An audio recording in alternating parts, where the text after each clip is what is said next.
The Interlopers. Part 1. Enemies. One winter night, a man stood in a forest in the Carpathian Mountains. He was carrying a rifle, and it seemed that he was waiting and listening for some wild animal. But Ulrich von Gradwitz was looking for a human enemy. Ulrich had a lot of land. This land was full of all different kinds of wild animals, but he always guarded carefully one particular area of this land. It was mountainous, and not many animals lived there. So why did Ulrich guard this land so carefully? Many years ago, Ulrich's grandfather and a neighbour, Heinrich Znaim, had both wanted the same portion of land. They went to court, and Ulrich's grandfather won the case. Heinrich Znaim, however, did not accept the court's decision. He continued to hunt on the land. The two families began fighting. Ulrich and Heinrich Znaim's grandson, Georg, hated each other passionately. When they were boys, they wanted to kill each other. Now they were men, and they each wanted the other to suffer. This night, Ulrich and his forest guards were out looking for Georg and his men. It was a stormy night, and the wind was strong. Ulrich saw deer running from the contested area of land. Normally, during a storm, deer stay in one place, so he knew that his enemy was near. He told his guards to wait at the top of a hill, and walked off into the woods and down the hill by himself. He listened carefully for the sound of branches breaking. "I hope," he said to himself, "I will meet Georg Znaim tonight man to man. If I kill him here, no one will ever know." At that moment, as Ulrich walked around the trunk of a gigantic tree, he came face to face with Georg Znaim. The enemies stared at each other for a long, silent moment. Each man had a rifle in his hand. Each man had hate in his heart. And each man had murder in his thoughts.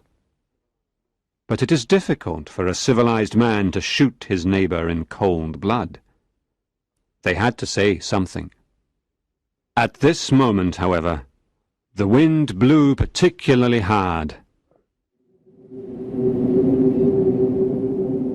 and there was a crash.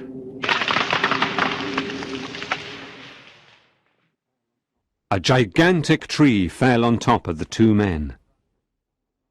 Ulrich von Gradwitz could not move. One arm was probably broken, and the other arm was partly under the trunk. His legs were under a large branch. His face was badly cut, and he had to blink several times to move the blood from his eyes. Almost next to him lay Georg Znaim, alive and fighting to move. Ulrich could see that he was in almost the same condition. Ulrich was both happy to be alive and angry at his situation. Georg was almost blind from the blood that flowed into his eyes from cuts on his forehead. He stopped moving for a moment to listen, and then he laughed angrily. "Ha ha! So you weren't killed," said Georg. "But you're caught anyway. That's very funny. Ulrich von Gradwitz caught in his stolen forest. Now that is real justice." And he laughed again, angrily and ironically. "Ha ha ha ha ha ha!" "I'm caught in my own forest," replied Ulrich. "When my men come to release me, you'll be sorry that you were caught poaching here in my forest." Georg was silent for a moment. Then he answered quietly, "Are you sure that your men will find you first? I have men too in the forest tonight. They are near, and they'll find me first. When they pull me out, perhaps by accident, of course, they'll push the trunk on top of you. Your men will find you dead under this tree." Then, because I am a gentleman, I shall send my condolences to your family.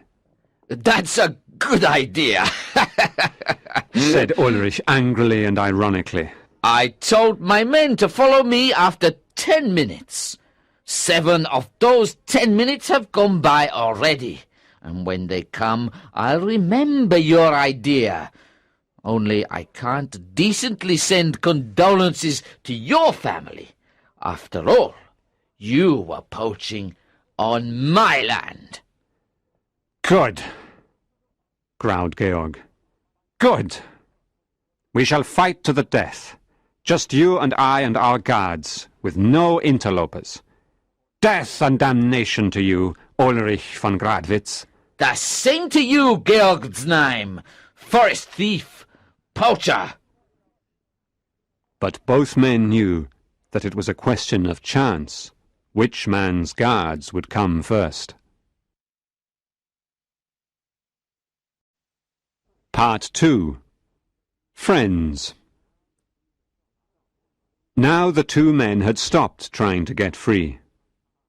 Ulrich tried with his partially free arm to pull out his wine flask. After a few minutes, he finally succeeded. Then, after another few minutes, he succeeded in pulling off the stopper. He drank a little. It was truly wonderful. In this cold weather, the wine warmed his body. Then he looked with pity at Georg, who was fighting not to scream in pain. Can you reach the flask if I throw it to you? Ulrich asked suddenly. There's good wine in it. There's no reason why we should suffer. Let us drink, even if tonight one of us dies. No, I can't see anything because I have dried blood on my eyes, said Georg. And in any case, I don't drink wine with an enemy. Ulrich was silent for a few minutes, listening to the sound of the wind. An idea was gradually formulating in his brain. This idea grew clearer every time he looked at Georg fighting against his pain. In the pain that Ulrich was feeling, the old hate was beginning to die. Neighbor, Ulrich said, you can do what you want if your men come first. It was a fair agreement, but I've changed my mind. If my men come first, they will help you first, as though you were my guest. We have fought all our lives over this stupid portion of forest. Tonight, lying here thinking, I have come to the conclusion that we have been fools.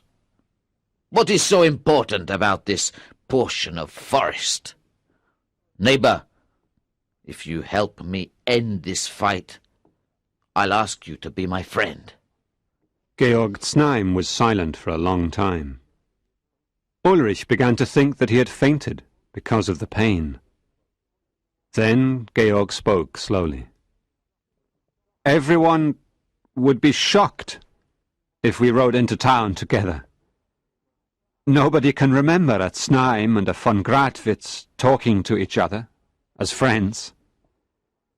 And there will be peace among the forest guards and their families if we end the fight tonight.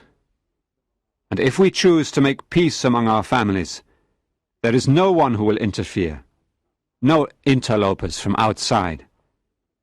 You could come to my house at Christmas, and I could come to your castle on other holidays. I would never hunt on your land if you didn't invite me, and you could come and hunt ducks in my marshes. There is nobody around here who can stop us if we want to make peace. I have always thought that I wanted to hate you, but I changed my mind when you offered me your wine flask. Ulrich von Gradwitz, I will be your friend. Then they were both silent. They were thinking about the wonderful changes this new peace would bring. In the cold, dark forest, with the wind blowing, they waited for the help that would free both of them. And each man wanted his men to come first, so that he could be the first to help his new friend. Then the wind stopped for a moment, and Ulrich spoke. "Let's shout for help," he said. "Now that the wind has stopped, they might hear us." "It will be difficult in this forest," replied Georg. "But let's try. Together, then." Help! Help! The two men shouted together for help.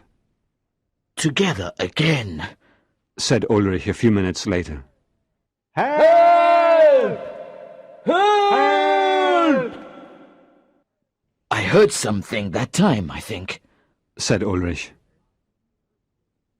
"I only heard the wind," said Georg. There was silence again for a few minutes, and then Ulrich shouted joyfully. "I can see people coming through the forest!" Both men shouted again. "Help! Over here! Help! Help! They can hear us! They've stopped. Now they've seen us. They're running down the hill toward us!" cried Ulrich. "How many are there?" asked Georg, who could not see because of the dried blood on his eyes. "I can't see distinctly," said Ulrich. 9 or 10. "They're your men," said Georg. "I only had 7 men with me tonight." "They are running quickly. What brave men!" said Ulrich gladly. "Are they your men?" asked Georg. "Are they your men?" he repeated impatiently as Ulrich did not answer. "No!" said Ulrich with a laugh. But it was the idiotic laugh of a man who is very afraid. "Who are they?" asked George quickly, trying to see what the other man would have preferred not to see. "Wolves,"